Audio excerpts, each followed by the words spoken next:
નમસ્કાર વિદ્યાર્થી મિત્રો, ધોરણ 8 વિષય સામાજિક વિજ્ઞાન પ્રકરણ 7 આબોહવાકીય ફેરફારો. એમાં આજે આપણે આગલા મુદ્દાની ચર્ચા કરવાની છે. આગળ તાસમાં આપણે જોયું હતું પાર્ટ પેર મિલિયન એટલે 10 લાખનો એક ભાગ. એમાં થોડુંક આપણે સમજાવીએ પછી આગળ જે પાન નંબર 41 ઉપર છે. પીપીએમ એટલે કે પાર્ટ પેર મિલિયન 10 લાખનો એક ભાગ એટલે કે 0.28% હોય તો 280 પીપીએમ કહેવાય. ચાલે કે 10 લાખનો એક ભાગ છે એટલે અહીંયા આપ્યું છે કે 0.28% હોય તો આપણે એને 280 પીપીએમ એટલે પાર્ટ પેર મિલિયન કહેવાય છે. અહીંયા એક આલેખ આપેલો છે પાન નંબર 41 પર 7.8 કે છેલ્લા 150 વર્ષમાં પૃથ્વી પર વધેલ સરેરાશ તાપમાન ગ્લોબલ ટેમ્પરેચર એન્યુઅલ એવરેજ એટલે કે વાર્ષિક અને 5 યર્સ એવરેજ એટલે કે 5 વર્ષનું. અહીંયા આપણે જોઈએ એ આલેખનો તો અહીંયા આલેખનો અભ્યાસ કરતાં ખ્યાલ આવશે કે સેલ્સિયસ ડિગ્રી તાપમાન પર આપેલું છે કે પહેલાં છે 94 સેલ્સિયસ, નીચે 6, પછી 4 તો 4, 2 તો 2, 0 0. એનો જે સમયગાળો આપેલો છે 1860, 1880, 1900, 1920, 1940, 1960, 1980 અને 2000. એટલે છેલ્લા 150 વર્ષની અંદર સરેરાશ તાપમાનની અંદર વધારો થતો જોવો છે. એટલે આ દિવસે દિવસે તાપમાનમાં વધારો થયેલો છે અને આ તાપમાનની અસરોને કારણે ગ્લોબલ વોર્મિંગની અસરો ઊભી થયેલી છે. અહીં આપી છે વિચારો, ચા કે શાકમાં ખાંડ કે મીઠું કેટલું નાખવું તે આપણે જાણીએ છીએ. જો ભૂલથી વધારે પડી જાય તો શું થાય? એવી જ રીતે આપણી પૃથ્વી પર વાતાવરણમાં વાયુનું પ્રમાણ પણ સંતુલિત છે. હવે જો કાર્બન ડાયોક્સાઇડ વાયુનું પ્રમાણ વધી જાય તો શું થાય? સમજવા માટે છે કે આપણે ચા બનાવી છે કે શાક બનાવ્યું છે. ચા બનાવવાની છે એની અંદર ખાંડ જો વધારે પડી જાય એટલે શાકની અંદર મીઠું વધારે એટલે કેટલું નાખવું એ આપણે જાણીએ છીએ બરાબર, સ્વાદ પ્રમાણે. હવે જો કદાચ વધારે પડી જાય, જો ચાની અંદર ખાંડ વધારે તો ગળપણ વધારે જાય, શાકની અંદર મીઠું વધી જાય તો શું થાય? તો એ જ રીતે આપણી પૃથ્વીની અંદર બધા વાયુઓનું પ્રમાણ શું છે? સંતુલિત છે. એટલે એક સરખા બધા વાયુ હોવા જોઈએ એનું જે નક્કી કરેલા દર મુજબ. પણ જો એની અંદર કોઈ પણ વાયુ એટલે કાર્બન ડાયોક્સાઇડનું પ્રમાણ વધી જાય તો શું થાય? એટલે આવા જે વાયુઓ વધી જવાથી જે અસંતુલિતતા ઊભી થાય અને વાતાવરણ જ્યારે અસંતુલિત બને એટલે તાપમાનમાં પણ વધારો થઈ જાય. જે વાયુનું પ્રમાણ ઓછું જે વધી જાય એટલે કાર્બન ડાયોક્સાઇડનું પ્રમાણ વધી જાય તો આપણે ગરમીનો અનુભવ કરીએ છીએ. એટલે તાપમાનમાં છેલ્લા 150 વર્ષની અંદર જે સરેરાશ તાપમાનમાં વધારો થયો છે અને એના કારણે વૈશ્વિક તાપમાન વધતા અનેક સમસ્યાઓ ઊભી થયેલી છે. હવે આપણે અહીંયા નીચેની સારણીનું જે વાંચન કરો, વિચારો, આપણી પૃથ્વીને ગરમ કરવામાં કેટલા જવાબદાર છે તે ચકાસો. આ સારણીનો અભ્યાસ કરવાનો છે. આપણે વિચારીએ કે આપણી પૃથ્વીને ગરમ કરવામાં આ જે પરિબળો છે એ કેટલા જવાબદાર છે. એમાં ક્રમ 1, વસ્તુ, સ્થળ, સમય અને ગ્રીન હાઉસને અસર કરતા વાયુનું ઉત્સર્જનનું પ્રમાણ કેટલું છે. પહેલું છે થર્મલ પાવર મથક 200 મેગાવોટ. સમયનો વાર્ષિક. ગ્રીન હાઉસને અસર કરતા વાયુનું ઉત્સર્જનનું પ્રમાણ છે 9 લાખ ટન. એટલે થર્મલ પાવર મથક 200 મેગાવોટ વાર્ષિક 9 લાખ ટન ગ્રીન હાઉસને અસર કરતા વાયુનું ઉત્સર્જન કરે છે. મોટર કાર વાર્ષિક 17 કરોડ ટન, આપણે મોટર ગાડી જે ફેરવીએ છીએ એટલે વાર્ષિક એ ગ્રીન હાઉસને અસર કરતા વાયુનું ઉત્સર્જન 17 કરોડ ટન કરે છે. એસી સરેરાશ 2 કલાક આપણે ગણતરી લઈએ તો એનો સમય છે 24 કલાકમાં 2230 કિલોગ્રામ વાયુનું ઉત્સર્જન કરે છે. આપણા ઘરે જે એસીનો ઉપયોગ કરીએ છીએ એ 24 કલાક આપણે એનો ઉપયોગ કરીએ તો એમાંથી 2230 એટલે 2230 કિલોગ્રામ વાયુનું ઉત્સર્જન કરે છે. ટીવી 24 કલાકની અંદર 190 કિલોગ્રામ ગ્રીન હાઉસને અસર કરતા વાયુનું ઉત્સર્જન કરે છે. ટ્યુબલાઇટ 24 કલાક ચાલુ રાખીએ ટ્યુબલાઇટ આપણે ઘરમાં તો 88 કિલોગ્રામ. કમ્પ્યુટર 24 કલાકમાં 130 કિલોગ્રામ.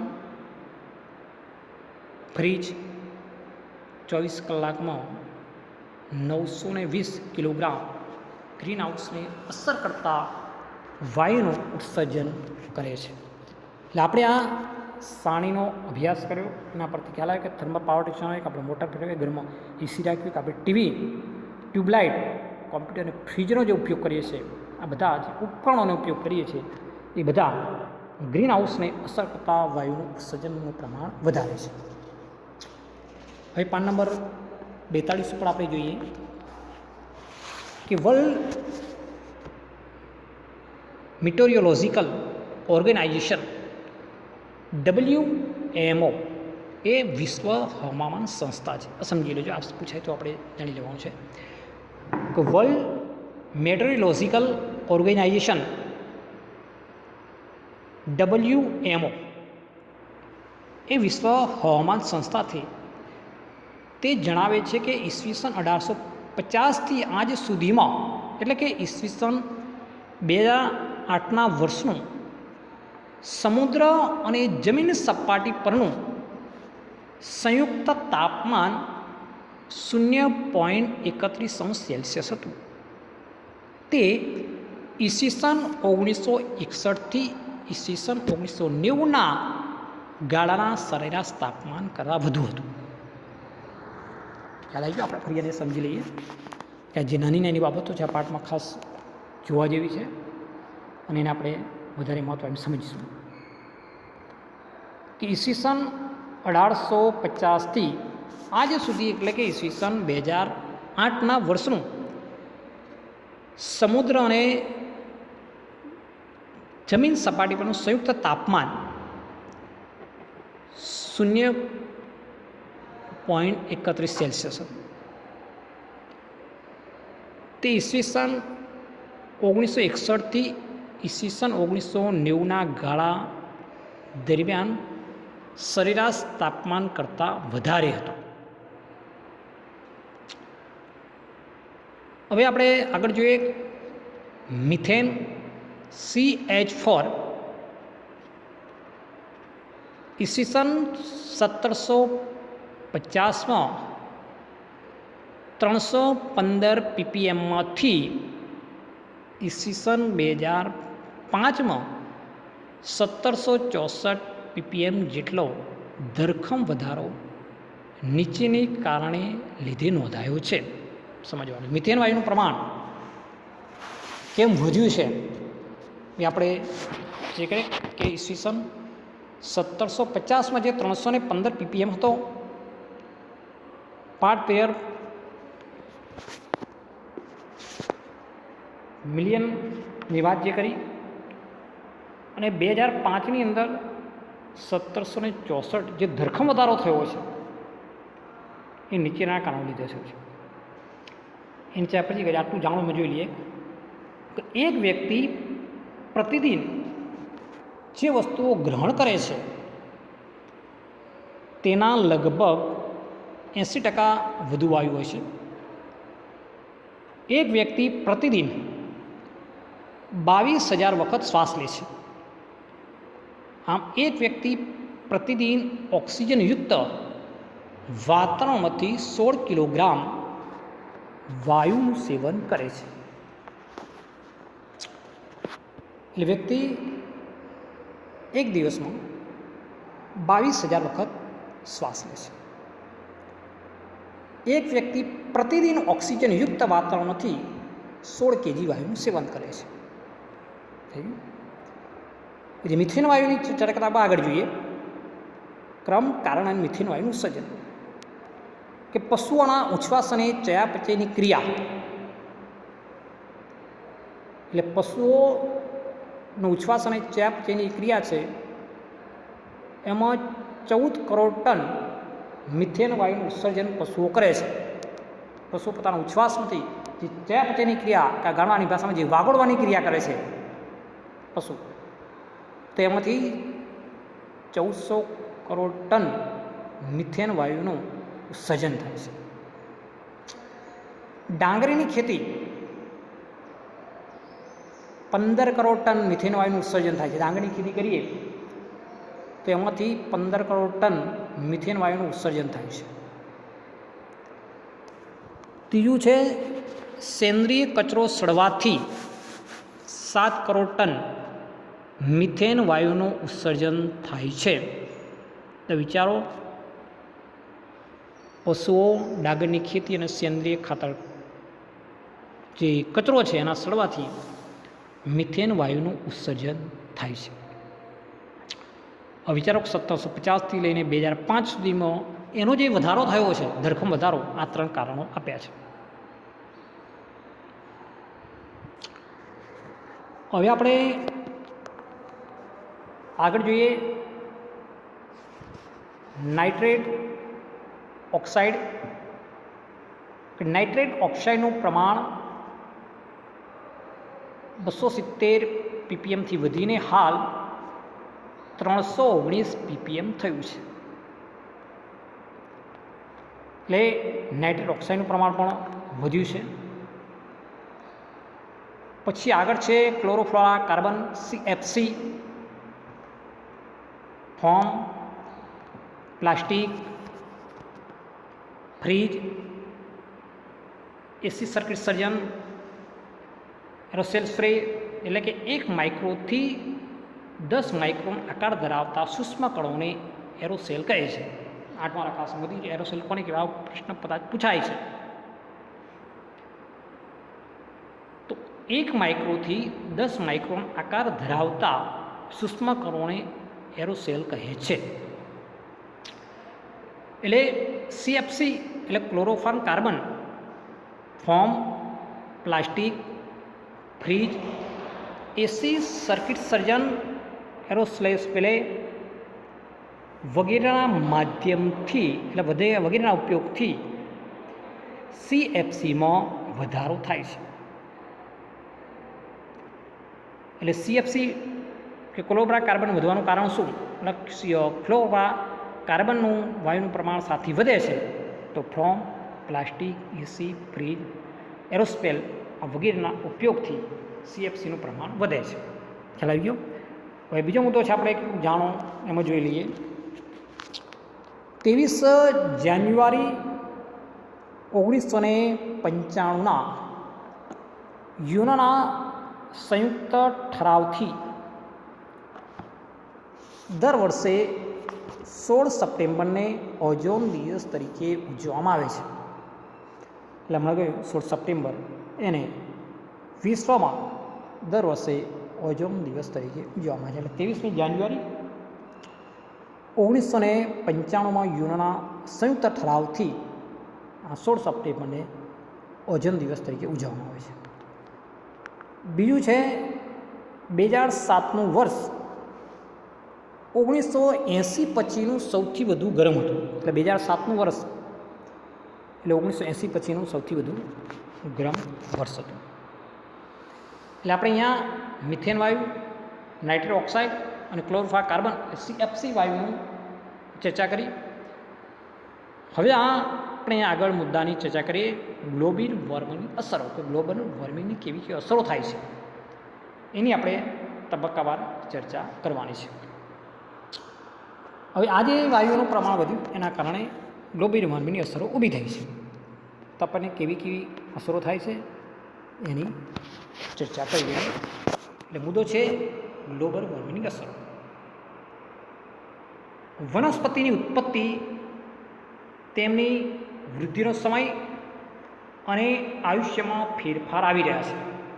પહેલાં બસ કઈ અસર જોવા વનસ્પતિ પર જોડાવે છે. વનસ્પતિની ઉત્પત્તિ, એની વૃદ્ધિનો સમય અને આયુષ્યમાં ફેરફાર આવી રહ્યા છે.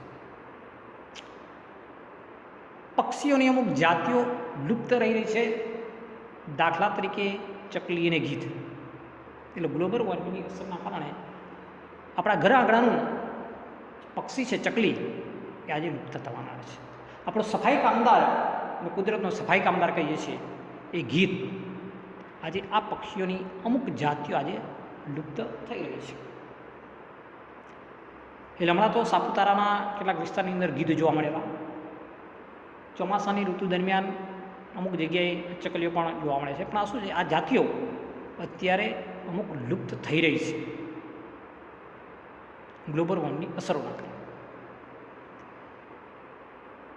હિમાલયની 2000 નદીઓ પીગળી ગઈ છે. કે હિમાલયમાંથી જે નદીઓ નીકળે છે એ પીગળી ગઈ છે. છેલ્લા 10 વર્ષમાં દુષ્કાળ, વાવાઝોડા, અતિવૃષ્ટિ અને પૂરની માત્રાઓ વધી રહી છે. જ્યાં વરસાદ વધુ પડતો હોય ત્યાં તેની માત્રા ઓછી થઈ રહી છે. રાજસ્થાન અને દુબઈમાં ભારે વરસાદનો અનુભવ છે. ચેરાપુંજી, બનાવટી એ સમજીએ કે જ્યાં વરસાદ વધુ પડતો હોય તેની માત્રા ઓછી થઈ છે, જ્યાં નથી પડતો ત્યાં વધી રહી છે. એટલે જેમ કે રાજસ્થાન અને દુબઈમાં ભારે વરસાદનો અનુભવ અને ચેરાપુંજીમાં અનાવૃષ્ટિ. એટલે ચેરાપુંજીમાં સૌથી વધારે વરસાદ ચેરાપુંજી પડે, ત્યાં આગળ અનાવૃષ્ટિ હોય, ત્યાં ચેપું ના પડતું હોય. જે રાજસ્થાન છે, દુબઈ જેવા વિસ્તારમાં વરસાદનો અનુભવ છે. આ સાલ જોઈએ આપણે, આ વર્ષ તો કચ્છની અંદર પૂર આવ્યું હતું. કચ્છમાં વરસાદનું પ્રમાણ જ ના હોય. આ શું છે, એ ગ્લોબલ વોર્મિંગની અસર છે. કચ્છના રણમાં પણ હિમવર્ષા થયેલી છે અને આ સાલ કચ્છના રણમાં પહેલી વાર પૂર આવેલું છે. આ શું બતાવે છે, ગ્લોબલ વોર્મિંગ અસર. રણમાં વરસાદ જ ના હોય અને એની જગ્યાએ પૂર આવી જાય તો આ શું માનવાનું, આ એક ગ્લોબલ વોર્મિંગની અસર જોવા મળે છે. ખેતીમાં કઠોળનું ઉત્પાદન ઓછું થઈ ગયું છે. પહેલાંના સમયમાં કઠોળનું ઉત્પાદન બહુ સરસ થતું હતું, સારી ઉપજ મળતી હતી. પણ છેલ્લા કેટલાક સમયથી કઠોળનું ઉત્પાદન ઓછું થઈ ગયું છે. જમીનમાં પાણીનું સ્તર ઘટી ગયું છે. હિમ નદી પીગળવાથી સમુદ્ર જળસ્તર વૃદ્ધિ થઈ રહી છે. સમુદ્ર કાંઠાના ધોવાણનું સ્તર વધી રહ્યું છે. એટલે હિમનદી પીગળવાથી સમુદ્ર જળસ્તરની વૃદ્ધિ થઈ રહી છે. સમુદ્ર કાંઠાના ધોવાણનું સ્તર વધી રહ્યું છે. દિવસે સમુદ્ર કાંઠો ધોવાય, એટલે દિવસે દિવસે સમુદ્ર જમીન તરફ આવી રહ્યો છે. એમાં ખારાશ વધી રહી છે કાંઠાના પ્રદેશોમાં. તાપમાન વધતા માણસો ડિહાઇડ્રેશન અને કુપોષણનો શિકાર બનશે. તાપમાન વધે એટલે માણસનું ટેમ્પરેચર પણ વધી જાય તો ડિહાઇડ્રેશનનું પ્રમાણ વધે, કુપોષણનો શિકાર બને. આ પણ બધા પરિવર્તનો જોવા મળે છે. ઋતુચક્રમાં પરિવર્તન આવી જશે. શિયાળાની ઉનાળાની ઋતુઓની લાક્ષણિકતાઓ બદલાશે. ઋતુઓનું પરિવર્તન, ગ્લોબલ વોર્મિંગ સીધી અસર ઋતુઓ સાથે થતી હોય તે ઋતુ પરિવર્તન પણ જોવા મળશે. કે શિયાળાની ઉનાળાની ઋતુઓની લાક્ષણિકતા બદલાશે. પણ આપણે અનુભવ કર્યો છે. ચોમાસાની અંદર પણ પરિવર્તન આવે છે, ઋતુઓમાં પરિવર્તન. હાલ આપણે જોયું કે આપણા વિસ્તારની અંદર ઓગસ્ટ સુધી વરસાદ નહોતો, પછી શરૂઆત થયો. હજુ પણ આ નવેમ્બર જે ચોમાસાની વિદાય લેવાની તૈયારી છે, આ સપ્ટેમ્બર માસ એટલે ચોમાસું ખરેખર વિદાય લેવું જોઈએ, એની હજુ પણ વરસાદ છે, વરસાદની આગાહીઓ થઈ રહી છે. આ શું બતાવે છે? ઋતુ પરિવર્તન. એટલે આ શરદ ઋતુ પૂર્ણતાને અસર સીમિત થાય ત્યારે ઠંડીનો ચમકાર હોવો જોઈએ. એની જગ્યાએ આજની તારીખમાં આજે પણ આપણે ગરમીનો અનુભવ કરીએ છીએ, તો શું છે? આ ગ્લોબલ વોર્મિંગની સીધી ઋતુ પર થતી અસર છે. અને માર્ચ મહિનાથી આપણે લગભગ ગરમીની શરૂઆત થઈ ગઈ છે. આજે આપણે જોઈએ તો જ માર્ચના પૂર્ણાહુતિ સુધી આપણને ઠંડીનો અનુભવ કરતા હોઈએ છીએ. અગાસીમાં કોઈ બાળક આગળમાં સુવાનો પ્રયત્ન નથી કરે કે હજુ ઠંડી છે. શું આ છે? ઋતુનું પરિવર્તન છે. એટલે નવેમ્બરથી કે ડિસેમ્બરથી નવેમ્બરના એન્ડિંગમાં આપણે ઠંડી શરૂઆત થવી જોઈએ, તો લગભગ 18 ડિસેમ્બર સુધી આપણે ઠંડીનો અનુભવ નથી કરી શકતા. આ શું છે? ઋતુ પરિવર્તન આવી રહ્યું છે. એટલે કે શિયાળા ઉનાળાની જે ઋતુની લાક્ષણિકતા છે બદલાશે. આ સીધી ગ્લોબલ વોર્મિંગ અસર છે. ગુજરાતની દરિયા સપાટી 25 સેમી જેટલી વધતા જમીનની ખારત વધશે. એટલે આપણે આગળ ચર્ચા કરીએ આપણે સમુદ્રકાંઠાના ધોવાણું, તો હા, એ પ્રશ્ન અહીંયા જ છે કે આપણે જે દરિયા કિનારાની જે સપાટી છે એમાં 25 સેમી જેટલી વધતા એમની ખારાશ વધે છે. એટલે કિનારાના જે પ્રદેશો છે એ જમીનમાં ખારાશનું પ્રમાણ વધી રહ્યું છે. ખેત ઉત્પાદનમાં સતત ઘટાડો નોંધાઈ રહ્યો છે. આપણે જે ઉત્પાદન કરી રહ્યા છીએ એ ખેત ઉત્પાદનની અંદર સતત ઘટાડો થઈ રહ્યો છે. Cholera, dengue, malaria, yellow fever, swine flu વગેરે રોગોનું પ્રમાણ વધી રહ્યું છે. ગ્લોબલ વોર્મિંગ અસર.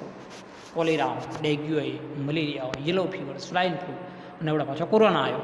આ શું છે? Swine flu. એટલે આ ગ્લોબલ વોર્મિંગની અસરોને કારણે રોગોનું પ્રમાણ વધી રહ્યું છે.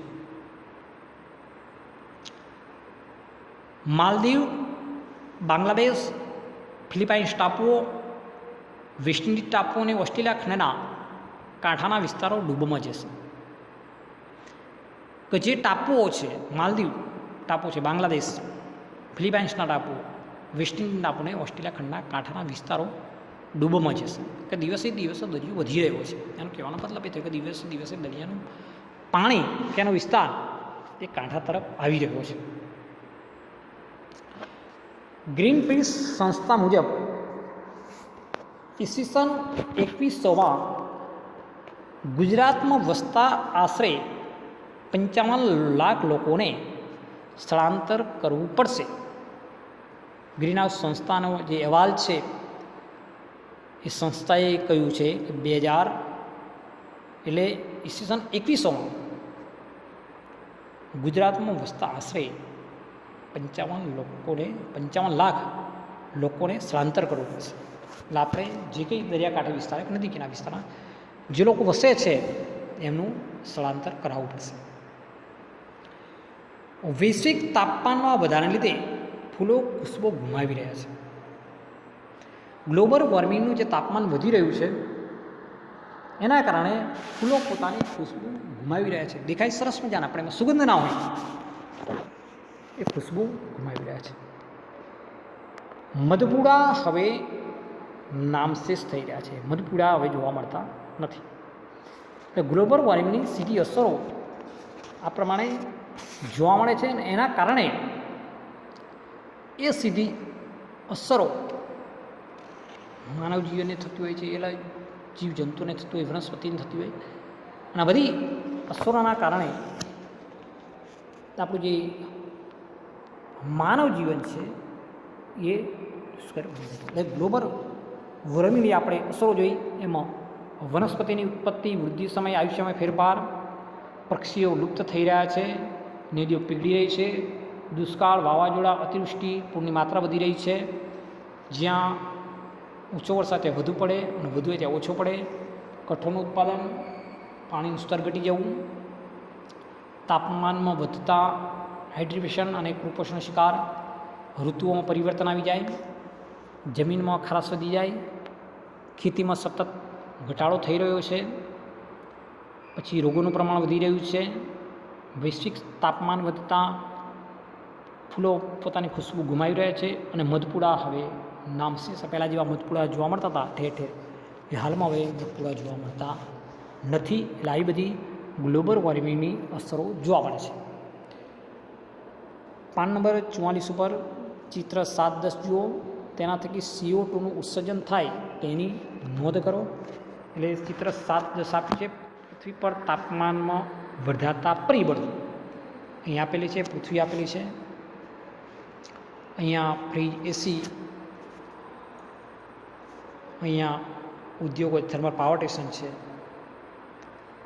એ ટીવી. આ બધું શું છે કે CO2નું ઉત્સર્જન કેટલું થાય છે તેની નોંધ કરે. કે બધા આપણે આગળ જે સારણી કરી એ સારણીના આધારે આના જવાબ આપવાના છે, એની નોંધ કરવાની છે. બીજું છે બિન પરંપરાગત ઉર્જાના સ્ત્રોતો. બિન પરંપરાગત ઉર્જાના સ્ત્રોતો 7.11ના ચિત્રની અંદર આપેલું છે. તો સૌર ઉર્જા, પવન ઉર્જા, બાયોગેસ, બળતી ઓટ ઉર્જા, આ બધા બિન પરંપરાગત ઉર્જાના સ્ત્રોત છે. અને એના કારણે જે બિન પરંપરાગત ઉર્જાના સ્ત્રોત હોય તો ગ્લોબલ વોર્મિંગ પ્રમાણ ઘટી શકાય છે. ઉર્જા સ્ત્રોત સૌર ઉર્જા, એનાથી કોઈ પ્રદૂષણ થાય. પવન ઉર્જા, બાયોગેસ, બળતી ઓટ ઉર્જા, આ બધી ઉર્જા છે એમાં ગ્લોબલ વોર્મિંગનું પ્રમાણ ઘટી શકાય. જે ગ્લોબલ વોર્મિંગ વધારે છે એના વિકલ્પ સ્વરૂપે આ સ્ત્રોતનો આપણે ઉપયોગ કરી શકીએ છીએ. એટલે બિન પરંપરાગત ઉર્જા સ્ત્રોતો જણાવો એવું પૂછાય તો આપણે સૌર ઉર્જા, પવન ઉર્જા, બાયોગેસ અને બળતી ઓટ ઉર્જાના મુદ્દા લખી શકાય છે. હવે આપણે આગળ જોઈએ ગ્લોબલ વોર્મિંગથી બચવાના ઉપાયો. એટલે ગ્લોબલ વોર્મિંગની અસરો આપણે જોઈ તો એનાથી બચવા માટેના ઉપાય હોય તો હાથ છે એનાથી બચવા માટેના ઉપાય. CO2નું ઉત્સર્જન કરનારા સ્ત્રોતોનો ઉપયોગ ઘટાડવો જોઈએ. કે જે જગ્યાએ કાર્બન ડાયોક્સાઇડનું પ્રમાણ વધે છે એવા ઉત્સર્જન કે જેમાંથી ઉત્પન્ન થાય છે, જે ઉત્સર્જન કરે છે એવા સ્ત્રોતોનો ઉપયોગ આપણે ઘટાડવો જોઈએ કે જેથી કરીને કાર્બન ડાયોક્સાઇડનું ઉત્સર્જન ઓછું થાય. વૃક્ષારોપણ કરવું, વૃક્ષોનું જતન કરવું, જંગલો કાપવા ન જોઈએ.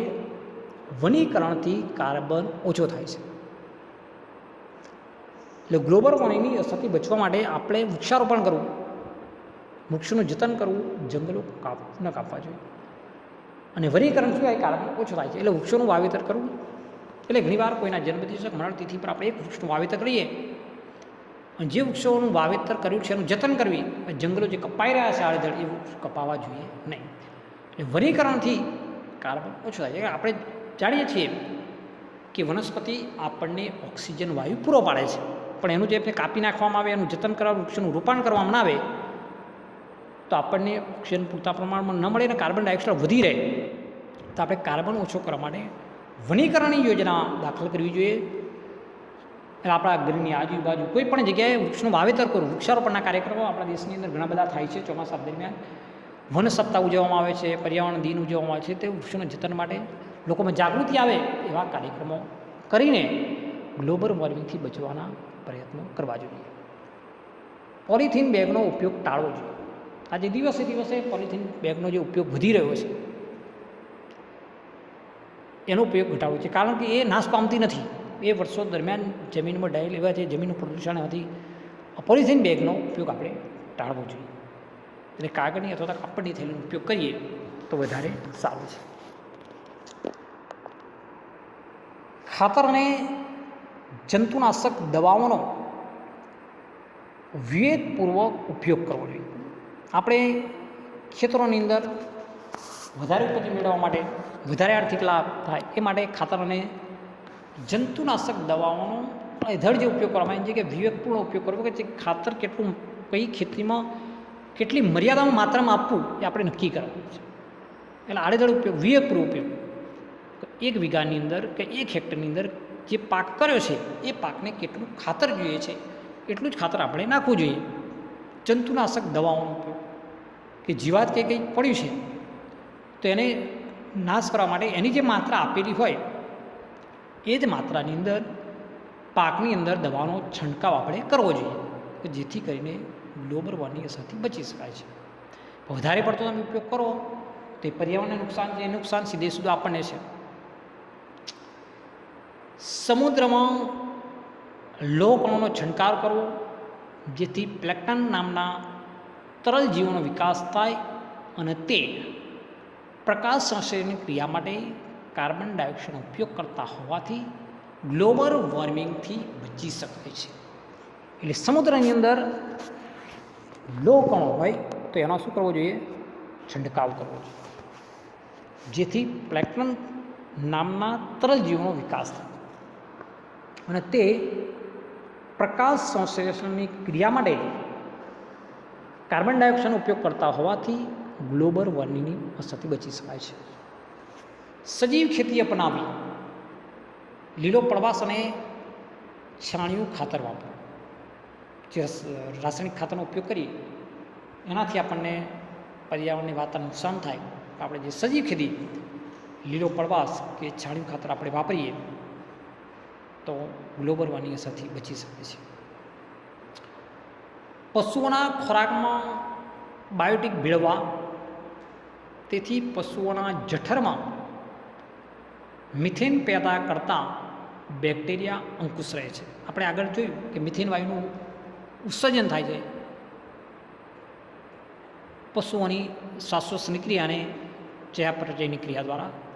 તો પશુઓના ખોરાકમાં બાયોટિક ભેળવી દેવા એટલે પશુઓના જે જઠરમાં જે મિથેન પેદા કરનારા બેક્ટેરિયા શું છે? અંકુશ રહે છે.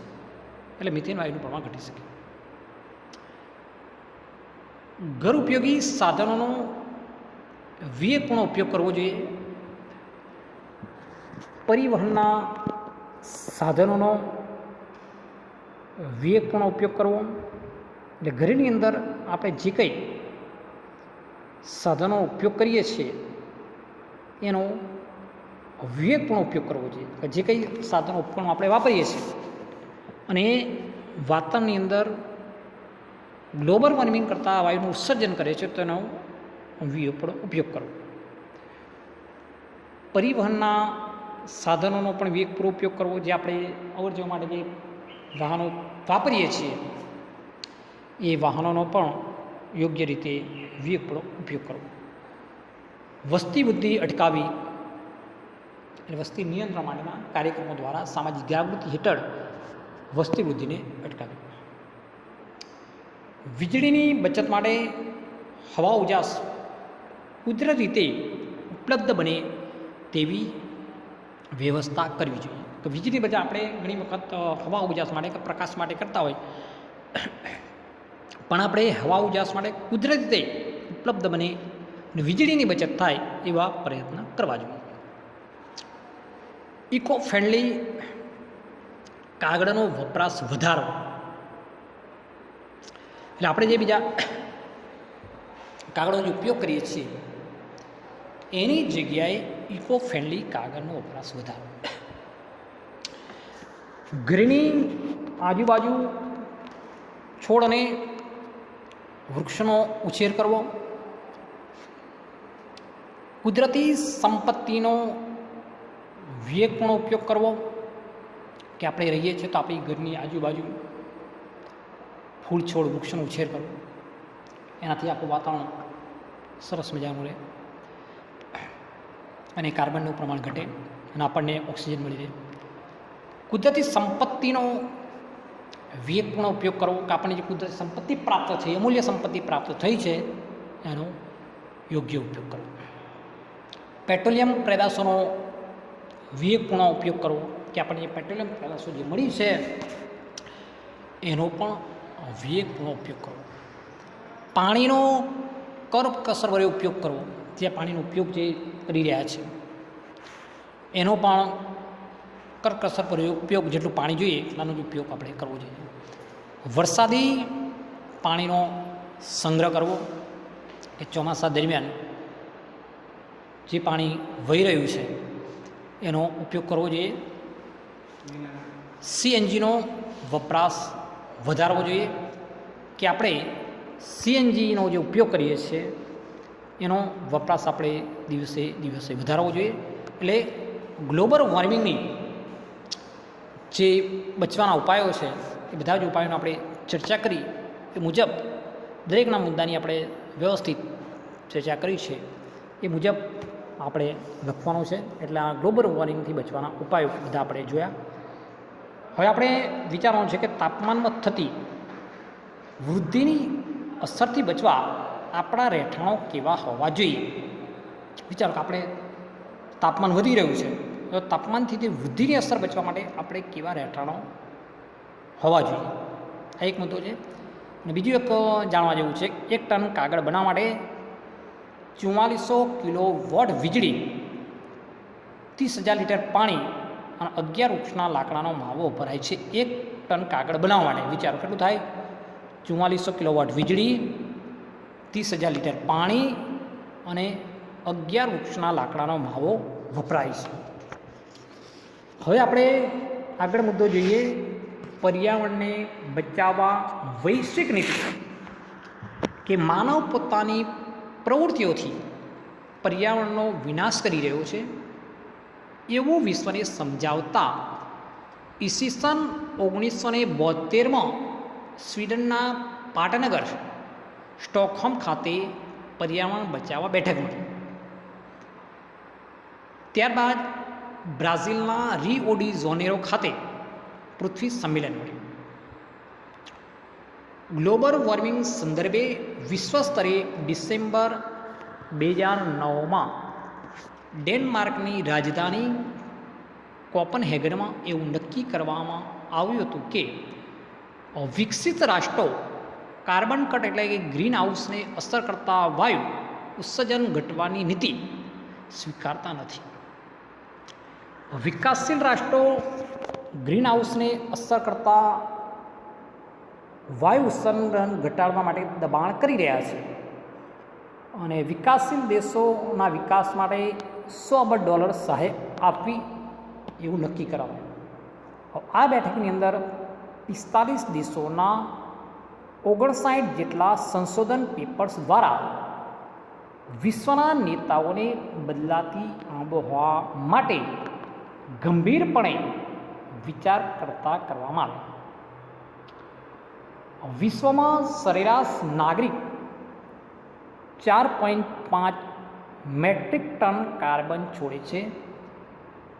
ભારતનો નાગરિક વાર્ષિક સરેરાશ 1.2 મેટ્રિક ટન કાર્બન છોડે છે. એટલે અન્ય વિકાસશીલ દેશો તો ઘણો ઓછો કાર્બન વાયુ છોડે છે. તેમના વિકાસ માટે મોટા પાયા પર છૂટ આપવી જોઈએ. અમેરિકા જેવા દેશ પર નિયંત્રણ લાદવું જોઈએ, કારણ કે તેમનો પ્રત્યેક નાગરિક 20.6 મેટ્રિક ટન કાર્બન વાયુનું ઉત્સર્જન કરે છે. એટલે પર્યાવરણની આપણે બચાવની વૈશ્વિક નીતિની જે ચર્ચા કરી એ ચર્ચાની અંદર આપણે જે 1972ની અંદર સ્વીડનના પાટનગર સ્ટોકહોમ ખાતે બેઠક મળી. બ્રાઝિલના રિયો ડી જાનેરો ખાતે પૃથ્વી સંમેલન મળ્યું. ત્યાર પછી 2009ની અંદર આજે ચર્ચા કરી, એટલે વૈશ્વિક નીતિની પર્યાવરણની ચર્ચા કરી. હવે આપણે સ્વાધ્યાયની ચર્ચા કરી લઈએ કે નીચે આપેલા પ્રશ્નો ઉત્તર આપો. 1 આબોહવા એટલે શું? 2 છે ગ્રીનહાઉસ ઇફેક્ટ એટલે શું? 3 ગ્લોબલ વોર્મિંગ એટલે શું? 4 ગ્લોબલ વોર્મિંગની અસરોથી વિશ્વના વિનાયક અસરોની સંભાવના સમજાવો. રોજિંદા જીવનમાં કયા કયા ઉપકરણોનો વાપરો છો જેના થકી વૈશ્વિક તાપમાન વધારો થાય છે તેની યાદી બનાવો. પર્યાવરણ બચાવવા વૈશ્વિક નીતિ અંગે છેલ્લે કયા દેશમાં બેઠક કરવામાં આવી એની ચર્ચા કરી.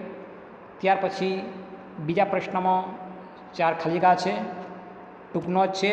ગ્લોબલ વોર્મિંગ અટકાવવા કયા કયા પગલાં લેવા આવશ્યક છે અને ક્લાઇમેટ ચેન્જની થનારી વિધાયક અસરો, એટલે આ પાઠ આ મુજબ આપણે ચર્ચા કરી. એમાં જે બધા મુદ્દાઓની ચર્ચા કરી છે, પ્રકરણ 7ની અંદર આબોહવાકીય ફેરફારો એની મુદ્દાની ચર્ચા કરી. એ મુજબ આપણે તૈયારી કરવાની છે.